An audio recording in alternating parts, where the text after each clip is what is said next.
শুনছেন রবীন্দ্রনাথ ঠাকুরের রচনা মুন্সী। আচ্ছা দাদামশাই, তোমাদের সেই মুন্সীজি এখন কোথায় আছেন?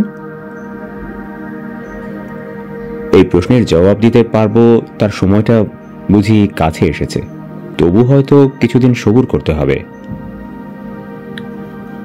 ফের অমন কথা যদি তুমি বলো তাহলে তোমার সঙ্গে কথা বন্ধ করব। সর্বনাশ, তার চেয়ে যে মিথ্যে কথা বলাও ভালো।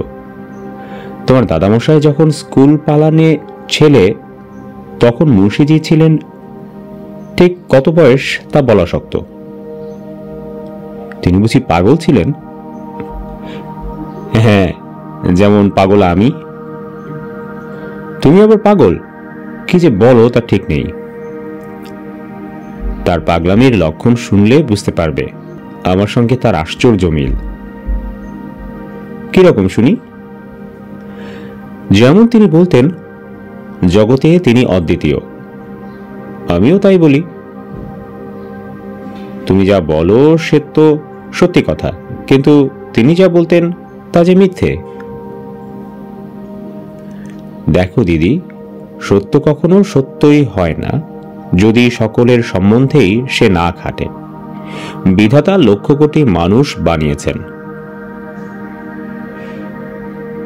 তারা প্রত্যেকেই অদ্বিতীয়, তাদের ছাঁচ ভেঙে ফেলেছেন। অধিকাংশ লোকে নিজেকে 5 জনের সমান মনে করে, আরাম বোধ করে। দৈবাৎ এক একজন লোককে পাওয়া যায় যারা জানে তাদের জুড়ি নেই। মুন্সী ছিলেন সেই জাতের মানুষ। দাদামশাই, তুমি একটু স্পষ্ট করে তার কথা বলো না। তোমার অর্ধেক কথা আমি বুঝতে পারিনি, ক্রমে ক্রমে বলছি, একটু ধৈর্য ধরো। আমাদের বাড়িতে ছিলেন মুন্সী, দাদাকে ফার্সি পড়াতেন। কাঠামোটা তার বানিয়ে তুলতে মাংসের পরে ছিল টানাটানি, আর কখানার উপরে একটা চামড়া ছিল লেগে, যেন মোম জামার মতো। দেখে কেউ আন্দাজ করতে পারত না তার ক্ষমতা কত। না পারবার হেতু এই যে ক্ষমতার কথাটা জানতেন কেবল তিনি নিজে। পৃথিবীতে বড় বড় সব পালোয়ান কখনো জেতে কখনো হারে, কিন্তু যে তালিম নিয়ে মুন্সীর ছিল গুমর, তাতে তিনি কখনো কারো কাছে হটেননি। তার বিদ্যেতে কারো কাছে তিনি যে ছিলেন কমতি সেটার নজির বাইরে থাকতে পারে, ছিল না তার মনে। যদি হতো ফার্সি পড়া বিদ্যে তাহলে কথাটা সহজে মেনে নিতে রাজি ছিল লোকে, কিন্তু ফার্সির কথা পারলেই বলতেন, আরে ও কি একটা বিদ্যে। কিন্তু তার বিশ্বাস ছিল আপনার গানে, অথচ তার গলায় যে আওয়াজ বেরোতো সেটা চেঁচানি কিংবা কাঁদুনির জাতের। পাড়ার লোকে ছুটে আসতো বাড়িতে কিছু বিপদ ঘটেছে মনে করে। আমাদের বাড়িতে নামজাদা গাইয়েছিলেন বিষ্ণু। তিনি কপাল চাপড়িয়ে বলতেন, মুন্সীজি আমার রুটি মারলেন দেখছি। বিষ্ণুর এই হতাশ ভাবখানা দেখে মুন্সী বিশেষ দুঃখিত হতেন না, একটু মুচকে হাসতেন মাত্র। সবাই বলতো, মুন্সীজি কি গলায় ভগবান আপনাকে দিয়েছেন। ঘোষ নামটা মুন্সী নিজের পাওনা বলেই টেকে গুজতেন। এই তো গেল গান। আরো একটা বিদ্যে মুন্সীর দখলে ছিল, তারও সমজদার পাওয়া যেত না। ইংরেজি ভাষায় কোনো হাড় পাকা ইংরেজও তার সামনে দাঁড়াতে পারে না, এই ছিল তার বিশ্বাস।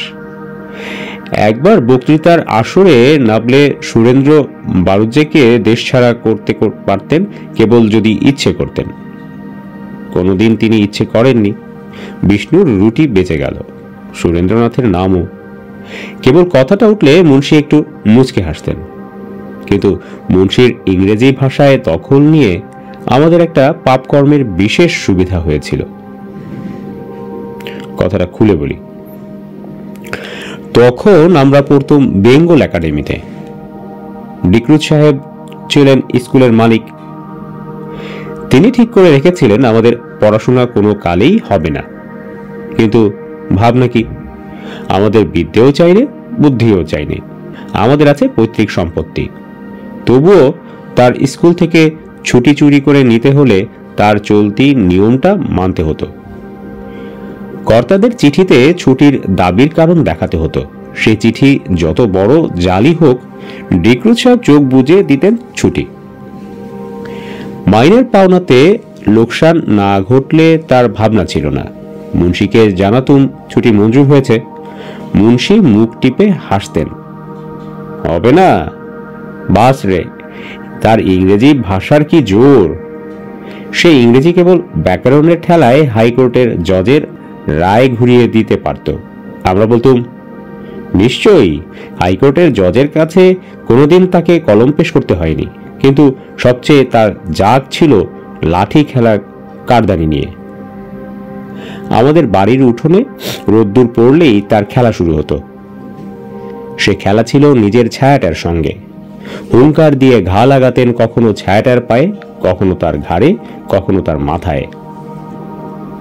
আর মুখ তুলে চেয়ে চেয়ে দেখতেন চারিদিকে যারা জুড়ো হতো তাদের দিকে। সবাই বলতো, সাবাস। বলতো, ছায়াটা যে বর্তিয়ে আছে সে ছায়ার বাপের ভাগ্যে। এই থেকে একটা কথা শেখা যায় যে ছায়ার সঙ্গে লড়াই করে কখনো হার হয় না। আর একটা কথা এই যে নিজের মনে যদি জানি জিতেছি, তাহলে সে জিত কেউ কেড়ে নিতে পারে না। শেষ দিন পর্যন্ত মুন্সিজির জিত রইল। সবাই বলতো, সাবাস, আর মুন্সি মুখ টিপে হাসতেন। দিদি, এখন বুঝতে পারছো ওর পাগলামির সঙ্গে আমার মিল কোথায়? আমিও ছায়ার সঙ্গে লড়াই করি। সে লড়াইয়ে আমি যে জিতি তার কোনো সন্দেহ থাকে না। ইতিহাসে ছায়ার লড়াইকে সত্যি লড়াই বলে বর্ণনা করে।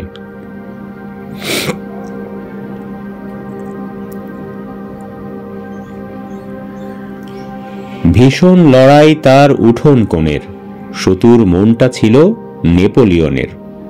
ইংরেজ ফৌজের সাথে দ্বার রুধে দুবেলা লড়াই হতো দুই চোখ মুদে।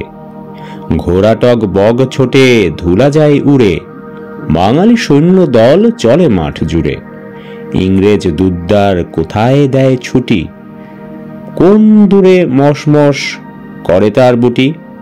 বিছানায় শুয়ে শুয়ে শোনে বারে বারে, দেশে তার জয় রব ওঠে চারিধারে। যখন হাত পা নেড়ে করে বক্তৃতা, কি যে ইংরেজি ফোটে বলা যায় কি তা। ক্লাসে কথা বেরোয় না, গলা তার ভাঙা, প্রশ্ন শুধালে মুখ হয়ে ওঠে রাঙা। কাহিল চেহারা তার অতি মুখ চোরা, রোজ পেন্সিল তার কেড়ে নেয় গোড়া। খবরের কাগজের ছেঁড়া ছবি কেটে খাতা সে বানিয়েছিল আঠা দিয়ে এঁটে। রোজ তার পাতাগুলি দেখত সে নেড়ে, ভুধু একদিন সেটা নিয়ে গেল কেড়ে। কালি দিয়ে গাধা লিখে পিঠে দিয়ে ছাপ, হাততালি দিতে দিতে চেঁচায় প্রতাপ। বাহিরের ব্যবহারে হারে সে সদাই, ভেতরের ছবিটাতে জিত ছাড়া নাই। তথ্যভিত্তিক এবং শিক্ষামূলক ইউটিউব চ্যানেল বইপড়িতে আপনাকে স্বাগতম। আপনার পছন্দ অনুযায়ী সাজানো হয়েছে আমাদের প্লেলিস্ট।